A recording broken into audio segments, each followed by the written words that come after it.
पुन्हा एकदा नमस्कार मित्रांनो. आपण आतापर्यंत चार प्राधिकरणांची डिटेल माहिती बघितलेली आहे. त्यातून तुम्हाला नक्कीच एक आयडिया आली असेल की आपण कुठल्या प्राधिकरणासोबत आपण पहिला प्रेफरन्स किंवा पहिले टॉप टॉप 10 प्रेफरन्स आपले असायला पाहिजेत. या संदर्भातले तुम्हाला काही आयडिया आले असेलच. आणि हा आपला आजचा पाचवा प्राधिकरण आहे, सहकार पणन व वस्त्रोद्योग. मित्रांनो, हे एक विभाग आहे महाराष्ट्र सरकारच्या अंतर्गतलं. आणि या विभागाअंतर्गत तब्बल लिपिक टंकलेखकचे 16 प्राधिकरण आहेत. हे एक मोठं प्राधिकरण आहे मित्रांनो. जसं की आपण पुरवठा विभागातलं अगोदर बघितलेलं आहे. त्याच्यानंतर तर मला वाटतं हे सर्वात मोठं प्राधिकरण असणार आहे. 16 नियुक्ती प्राधिकरण असणार आहे या सहकार पणन व वस्त्रोद्योग विभागातलं. आणि हे एक सुद्धा छान विभाग आहे. सोबतच त्यांचं प्राधिकरण आणि त्यांचं वेगळे ठिकाण, जिल्हा, तालुका वगैरे कुठं असेल ते आपण समोर बघणारच आहोत. तत्पूर्वी याच्यानंतर पण सुद्धा बरेच व्हिडिओ येणार आहेत लिपिक टंकलेखकच्या बाबतीत. तुम्हाला नक्कीच मदत होणार आहे. त्यासाठी तुम्ही चॅनलला जास्तीत जास्त शेअर करा आणि सबस्क्राईब नक्की करा, जेणेकरून असेच नवीन व्हिडिओ आणताना आम्हाला उत्साह येईल. तर या संदर्भातली डिटेल माहिती बघूया आपण. तर या विभागाअंतर्गतलं जे प्राधिकरण आहे, सहकार आयुक्त निबंधक सहकारी संस्था पुणे, हे एक प्राधिकरण असणार आहे. आणि या प्राधिकरणचा नंबर मित्रांनो आपल्या जाहिरातीमध्ये 8.3.1 दिलेला आहे. म्हणजे तुम्ही तुमची लिस्ट एक बनवू शकता. प्राधिकरणांचा नंबर हा तुम्ही ध्यानात ठेवू शकता, जेणेकरून तुम्हाला जेव्हा प्रेफरन्स द्यायला लिंक ओपन होईल तर कदाचित कसं असेल हे माहिती नाही. प्राधिकरणाची नावांची लिस्ट असेल किंवा प्राधिकरणाचा नंबर असेल हे कोणाला आता सध्या तर सांगता येणार नाही. ते आयोगांचं जे आहे टेक्निकल टीम ते ठरवेल. तर सध्या तर तुम्ही जाहिरातीनुसार जर बघितलं तर प्राधिकरण नंबर हा जो आहे पुणेचा सहकार आयुक्त निबंधक सहकारी संस्था हा 8.3 म्हणून जाहिरातीमध्ये दिलेला आहे. तर तुम्ही हे नक्कीच ध्यानात घेऊ शकता. प्रत्येक प्राधिकरणासंदर्भातली जे प्राधिकरण नंबर आहे तुम्हाला जे द्यायचे आहेत ते नोट करून ठेवू शकता. सध्या आपण बघत आहोत पुणे येथील सहकार संस्था व निबंधक सहकारी संस्था पुणे, प्राधिकरण 8.3.1. तर हे जे आहे मित्रांनो, हे सहकार विभागाचे मुख्य ठिकाण आहे, म्हणजेच मुख्यालय आहे. तर इथं जे महाराष्ट्रातलं जे सहकारी संस्था आहेत, महाराष्ट्र सरकारच्या अंतर्गत येणारी, तिथला सर्व लेखाजोखा हा याच मुख्यालयाचे ठिकाण होतं. म्हणजे हे एक मुख्यालयाचं ठिकाण आहे सहकार आयुक्तालयांचं. येथे क्लर्क म्हणून जर तुम्ही लागला मित्रांनो तर एक अधिकारी असल्याची फिलिंग तुम्हाला येईल. ऑब्विसली असणारच, कारण की एक मूळ ठिकाण, जसं की हे एक मूळ ठिकाण आहे तुमचं आणि आजूबाजूचे एक कार्यालय आहे. सगळ्यांचा जोर कुठं राहणार आहे? या मूळ ठिकाणीच राहणार आहे. सगळे कार्यालय जे आहेत हे मूळ ठिकाणी संबंधित असणार आहे. म्हणजे इथला क्लर्क जो आहे एक प्रकारचा अधिकारी म्हणूनच तुम्हाला संबोधलं जाईल. की जसं की इथलं कार्यालय आहे, हे बाहेरचं कार्यालय आहे, ते तिथले क्लर्कला साहेब किंवा असंच म्हणतात. तर आम्हाला डिपार्टमेंटमध्ये असल्या कारणाने आम्हाला माहिती आहेच. तर हे एक ऍडव्हान्टेज आहे. तुम्ही या प्राधिकरणासाठी नक्की जाऊ शकता. क्लर्कचं हे ठिकाणी मुख्यालयाच्या ठिकाणी असल्या कारणाने तुम्हाला मान सन्मान मिळालेच इतर कार्यालयांच्या माध्यमातून. आणि इथं सॅलरी सुद्धा जास्त असणार आहे इतर क्लर्कपेक्षा. जसं की तुम्हाला मागच्या व्हिडिओमध्ये मी सांगितलेलेच आहे, ठिकाणानुसार तुमची सॅलरी बदलणार आहे. ऑब्विसली इथं जिल्ह्याच्या ठिकाणी शिवाय मेट्रोपोलियन ठिकाणी तुमची नियुक्ती असणार आहे मुख्यालयाच्या ठिकाणी. ऑब्विसली इतर क्लर्कच्या पेक्षा तुम्हाला 5,000 पेक्षा जास्त तुम्हाला सॅलरी असणार आहे. आणि इतर सॅलरी, कार्य, प्रमोशन हे दिल्याप्रमाणे सर्व सारखेच राहणार. म्हणजे आपण सगळ्यात शेवटी हे जे 16 प्राधिकरण आपण बघणार आहोत या व्हिडिओ अंतर्गत, 16 प्राधिकरणांचा जे सॅलरी, त्यांचं इन्क्रिमेंट, त्यांचं प्रमोशन आणि त्यांचं कार्य हे एकच आपण शेवटच्या PDF मध्ये बनवलेलं आहे. तर हे सर्वात शेवटी बघणार आहोत. तर समोरचं प्राधिकरण बघूया. तर सहकार कार्यालयाअंतर्गतलं जे दुसरं प्राधिकरण आहे हे विभागीय निबंधक सहकारी संस्था व विविध विभाग. आणि यांचं प्राधिकरण क्रमांक तुम्ही लक्षात ठेवून घ्या. तुम्हाला महत्व सांगितलंच, हे जाहिरातीनुसार हे प्राधिकरण क्रमांक आहेत. 8.3.2 ते 8.3.4 सॉरी 11 हे प्राधिकरण क्रमांक आहेत. जाहिरातीनुसार तुम्ही मूळ जाहिरातीनुसार सुद्धा तुमचे जे प्राधिकरण क्रमांक आहे तुमच्या लिस्टमध्ये नोट करू शकता. समोर तुम्हाला प्रेफरन्स मध्ये माहिती भरायला हे महत्वाचं ठरणारच आहे. तर हे प्राधिकरण मित्रांनो विभागनिहाय असणार आहे आणि या प्राधिकरणांतर्गत जे विभाग आहेत हे खालील प्रमाणे असणार आहेत. जसे की मुंबई विभाग, लातूर, नागपूर, अमरावती, नाशिक, छत्रपती संभाजीनगर, कोल्हापूर, पुणे, कोकण इत्यादी विभाग हे प्राधिकरण असणार आहे. 8.3.2 ते 8.3.11 इतक्या विभागामध्ये तुमची जी आहे क्लर्क म्हणून कुठं पण नियुक्ती होऊ शकतं. ऑब्विसली म्हणजे तुम्ही याला पण प्रेफरन्स आहेच असं नाही की एकत्रित हा विभाग आहे, एकत्रित हे प्राधिकरण आहे असं नाही आहे. हे एक प्राधिकरण वेगळं आहे, हे लातूरचं एक प्राधिकरण वेगळं आहे, नागपूरचं प्राधिकरण वेगळं आहे, अमरावतीचं वेगळं आहे, नाशिक, संभाजी हे सगळे वेगळे प्राधिकरण आहेत. त्याला तुम्ही जसं ज्या तुम्हाला विभागामध्ये काम करायचं आहे त्यानुसार तुम्ही प्राधिकरणाची लिस्टनुसार तुमची जे बनवलेली आहे त्यानुसार तुम्ही प्रेफरन्स देऊ शकता. तरी वरील विभागाअंतर्गत येणारे कार्यालयामध्ये नोकरी करायला मिळेल तुम्हाला, हे जे बघितले आपण. आणि सॅलरी, कार्य, प्रमोशन हे खाली याच्या अगोदर सांगितल्याप्रमाणे खाली शेवटच्या स्लाइडला आहेच. आणि तुम्ही या विभागाअंतर्गत जेव्हा तुम्ही हे सपोज तुम्ही मुंबई विभाग हा प्राधिकरण तुम्ही पहिल्या नंबरला टाकलाय आणि तुमचं मुंबई विभागाच्या अंतर्गत जर सिलेक्शन झाले, तुमचं निवड झाली मेरिट लिस्टनुसार या विभागीय निबंधक सहकारी संस्थाच्या मध्ये, तर मुंबई विभागामध्ये जे ठिकाणं येतील तेथे तुमची नियुक्ती होणार आहे. आणि या विभागामधील जो मुख्य कार्यालय असतो ते तुम्हाला त्या नियुक्ती देणार आहे. तर ते कुठं देणार हे त्यांच्यावर डिपेंड राहणार. जिथं व्हॅकन्सी जास्त असेल तिथं तुम्हाला ते मुंबई विभागाअंतर्गत ते तुम्हाला नियुक्ती देणार आहेत. अशीच प्रोसेस जी आहे बाकीच्या विभागांची सुद्धा आहे. त्याच्यासाठी तुम्हाला कुठल्या विभागांमध्ये नोकरी करायची आहे हे अगोदरच ठरवून घ्या, लिस्ट बनवा, त्यानुसार तुम्ही प्रेफरन्स द्या. नेक्स्ट स्लाइड बघूया. तिसरं कार्यालय जे आहे मित्रांनो प्राधिकरण संदर्भातलं, विभागीय सहनिबंधक सहकारी संस्था लेखापरीक्षण विभाग. हा लेखापरीक्षण विभाग आहे आणि यामध्ये सुद्धा प्राधिकरण क्रमांक 8.3.11 सॉरी 11 बघितला आपण मागच्या वेळेस मागच्या स्लाइड मध्ये, हा 12 असेल तर 12 ते 15 हे तीन कार्यालय जे प्राधिकरण आहेत हे असणार आहे.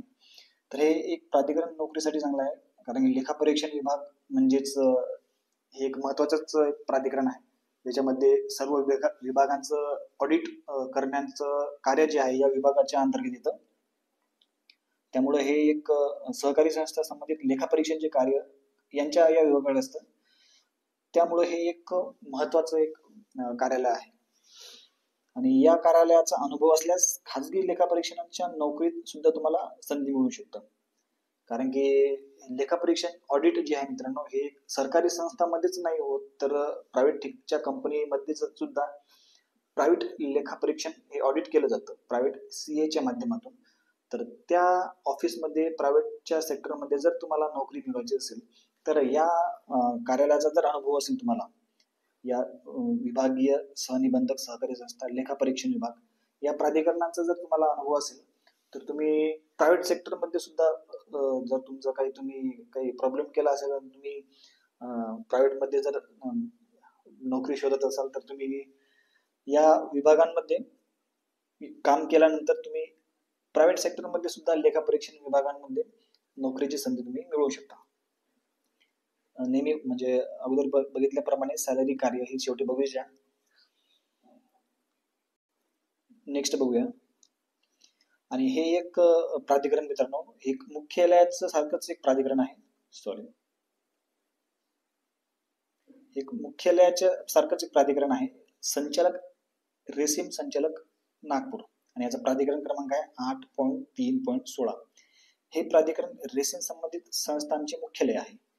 जसं की आपण बघितलेच ते सहकारी संस्थांचं आयुक्तालय जे आहे ते एक मुख्यालय होतं, तसंच मुख्यालय हे एक रेशीम संबंधित ज्या संस्था असतात त्याचं मुख्यालय आहे जे की नागपूरला असणार आहे. येथे सुद्धा लिपिक म्हणून तुम्ही लागल्यानंतर तुमचं एक मान सन्मान वाढवू शकतो. इतर कार्यालयांचा संबंध या मुख्यालयाच्या ठिकाणी जास्त येत असल्या कारणाने तर तिथल्या लिपिक लोकांचा एक चांगलाच रुबाब असतो. तर नोकरीच हे मात्र मूळ ठिकाणी नागपूरच्या मुख्यालय ठिकाणीच करावं लागेल तुम्हाला. आणि या जे मुख्यालयाचे ठिकाण आहे या मुख्यालयाच्या ठिकाणाअंतर्गतचे जे कार्यालय येत असतील तुमचे कुठं पण तालुक्याचे किंवा जिल्ह्याच्या ठिकाणी इतर जिल्ह्याच्या ठिकाणी येत असतील तेथे तुम्ही मग 5 वर्षानंतर तुम्ही तुमचं जे आहे बदली करू शकता. असं नाही की तुम्ही मुख्यालयाच्या ठिकाणी लागलेत नागपूरच्या ठिकाणी किंवा पुण्याच्या ठिकाणी लागलेत तिथंच तुम्हाला नोकरी करावी लागेल असं नाही आहे. तर तुम्ही त्या कार्यालयाच्या अंतर्गत येणारे इतर कार्यालय जे आहेत तुम्ही तिथे तुम्ही सेवा वर्ग सांगितले मागच्या व्हिडिओमध्ये आपण मागच्या प्राधिकरणच्या व्हिडिओमध्ये तसंच इथं पण हा जो सेवा वर्गाचा जो आहे तो तुम्ही करू शकता. आणि सेवा वर्ग आणि प्रमोशन सेवा वर्ग आणि बदली हे वेगळ्या गोष्टी आहेत तुम्हाला मागच्या व्हिडिओमध्ये सांगितलंच आहे. तर इथं तुम्ही बदली करू शकता. नागपूरमध्ये लागल्यानंतर सुरुवातीला तुम्ही 5 वर्ष काढल्यानंतर बदली करू शकता तुमच्या मूळ जिल्ह्याच्या ठिकाणी जिथं तुमची इच्छा असेल तिथं तुम्ही बदली करून घेऊ शकता. आणि सॅलरी प्रमोशन बघूया आता नेक्स्ट पीडीएफ मध्ये. मित्रांनो वरील सर्व प्राधिकरणांना संबंधित लिपिक साठी वेतन इन्क्रिमेंट कार्य आणि प्रमोशन हे खालीलप्रमाणे आपण बघूया. तर सॅलरी बघूया पहिले. ग्रॉस सॅलरी साधारणपणे लिपिक पदासाठी ग्रॉस सॅलरी हे 35,000 ते 40,000च्या दरम्यान असू शकतं. ह्या सॅलरीत बेसिक DA HRA इतर भत्ते समाविष्ट असतात. आणि परत एकदा मी इथं सांगतो की तुमची सॅलरी जी आहे ठिकाणानुसार तुमची बदलणार आहे. म्हणून इथं मी 35 ते 40,000 दरमहा सांगितलेला आहे, फिक्स सांगितलेलं नाही आहे. आणि तुमची नेट सॅलरी जी तुमची येणार आहे लिपिक टंकलेखक म्हणून तुम्ही जिथं पण तुमची नियुक्ती होणार आहे तर तुमचं ग्रॉस मधून तुमचं जे टॅक्स वगैरे जे आहे NPS खात्यांमध्ये जे तुमचं डिडक्शन होणार आहे कॉन्ट्रीब्युशन होणार आहे त्याच्यामध्ये तुमचं जे डिडक्शन होणार आहे ग्रॉस सॅलरी मधून जे 7,000 प्लस तुमचं डिडक्शन होणार आहे. हे डिडक्शन झाल्यानंतर तुमची नेट सॅलरी जी आहे नेट सॅलरी तुमची हे म्हणजेच 32,000 प्लस असू शकतं. नेट सॅलरी तुमची तुमच्या अकाउंटमध्ये जमा होऊ शकतं किती 32,000 रुपये प्लस हे जमा होऊ शकतं. समोरचं इन्क्रीमेंट बघूया कसं होतं. तर इन्क्रीमेंट मित्रांनो लिपिक पदासाठी वार्षिक इन्क्रीमेंट साधारणतः प्रत्येक वर्षी दिले जातं आणि ते मी मागच्या व्हिडिओमध्ये सांगितले तर सरासरी 3 ते 5 दिलेलं आहे. तर दर 6 महिन्यांनी किती 3% वाढत असतं आणि एका वर्षामध्ये 6% हे तुमचं इन्क्रीमेंट होत असतं. आणि हे इन्क्रीमेंट जे आहे तुमचं बेसिक सॅलरीमध्ये मूळ सॅलरीमध्ये जे लिपिक टंकलेखकची मूळ सॅलरी किती आहे 19,900 या बेसिक सॅलरीमध्ये ही इन्क्रीमेंट होत असतं. प्रत्येक वर्षी किती 6% हे इन्क्रीमेंट होतं हे लक्षात असू द्या. आणि प्रमोशन जर बघितलं तर लिपिक पदावरून तुम्ही प्रमोशन सहसा उच्च स्तरावर म्हणजे सिनियर क्लर्क किंवा अन्य वरिष्ठ कार्यालयीन पदावर होऊ शकतं. प्रमोशन मध्ये कार्यक्षमता तुमची अनुभव तुमचा पददर्शन विचार ह्या ज्या बाबी आहेत अनुभव कार्यक्षमता वगैरे ह्या बघितल्या जातात. तुमचं इव्हॅल्युएशन होत असते मित्रांनो. तुम्ही जेव्हा लिपिक म्हणून लागसाल तिथलं तुमचं जे ऑफिस जे आहे जे ऑफिसमध्ये तुम्ही लागसाल तिथलं तुमचं परफॉर्मन्स कार्यक्षमता अनुभव यानुसार तुम्हाला नंबर दिले जातात 10 पैकी सहसा 5 पैकी कोणी खाली येत नाही. 10 नंबर दिले जातात. तुमचं इन्क्रीमेंट होण्याच्या साठी जे आवश्यक असलेले इव्हॅल्युएशन जे असतं तुमच्या कार्याचं त्याच्यासाठी 10 नंबर हे एक मॅक्झिमम मार्क्स असतात. तर 10 पैकी 5 मार्क्स हे 5 पेक्षा कमी कोणालाच मार्क्स देण्याची हे नसतं परमिशन नसतं. 5 प्लस मार्क्स 10 पैकी बरेच जणांना मिळतात. म्हणजेच 7 ते 8 मार्क्स हे तुमच्या प्रमोशनसाठी इव्हॅल्युएशन करण्यासाठी 10 पैकी 7 ते 8 मार्क्स तुमच्या कार्यावरून देत असतात. आणि हे जे मार्क्स देण्याची जे हे आहे, तुमचं जे कार्यालयाचा हेड असेल तो देत असतो. यात काही इश्यू नाही आहे. कोणाला 5 पैकी कमी मार्क्स येत नाहीत. आणि वार्षिक जे आहेत हे 20+ मार्क्स. सॉरी, हे तुम्हाला ना तुम्ही डिपार्टमेंटमध्ये आल्यानंतर कळणारच आहे, सध्या सांगून काही अर्थ नाही. तर हे ध्यानात घ्यायचं. प्रमोशन जे आहे तुमचं हे वरिष्ठ पातळीपर्यंत होत जातं 10 वर्षानंतर. 7 ते 8 वर्षानंतर हे तुमचं प्रमोशन होतं. आणि वरिष्ठ लिपिक झाल्यानंतर 10 वर्षानंतर तुमचं वरिष्ठ कार्यालयांसाठी, वरिष्ठ पदासाठी तुमचं लिपिक म्हणून जे तुम्ही सुरुवातीला लागले होते, तर तुमचं कार्यालय अधीक्षक जे सुप्रिटेंडंट असतो ऑफिसचा, तिथपर्यंत तुमचं प्रमोशन होऊ शकतं. आणि तुमची सॅलरी पण दरवर्षी हे वाढत जाणार आहे, हे मी अगोदर सांगितलेलंच आहे. तर समोरची स्लाइड बघूया. तर मित्रांनो, कार्य बघूया. तर लिपिक टंकलेखक बद्दल जर कार्य बघितलं, तर लिपिक हा एक कार्यालयाचा, ऑफिसचा एक मुख्य कर्मचारी राहतो. त्याच्याशिवाय दुसरं म्हणजे त्यांचं पान पण हलत नाही असं म्हणू शकतो आपण.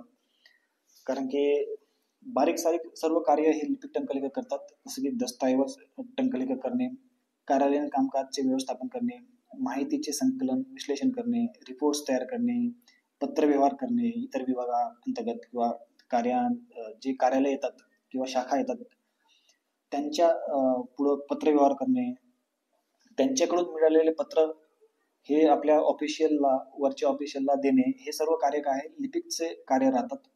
फाईलचे व्यवस्थापन करणे, पत्रव्यवहार करणे, हे मूळ कार्य लिपिकचं राहतं. त्याच्यामुळं या पदाला आपण जसं तलाठीला आपण पिन पॉईंट म्हणतात, एका जिल्ह्याचा महसूल अधिकारी च्या खालचं जे तलाठी आहे त्याला आपण एक पिन पॉईंट ऑफिसर म्हणतात त्याला, तलाठीला. तसंच लिपिकला सुद्धा एक महत्वाचा अधिकारी आहे, कर्मचारी आहे. तर हे ते कार्य राहतात लिपिकचे. पुढच्या प्राधिकरणाला नक्कीच भेटूया. परत तुम्ही जर सबस्क्राईब करा नवीन असाल तर. आणि धन्यवाद मित्रांनो.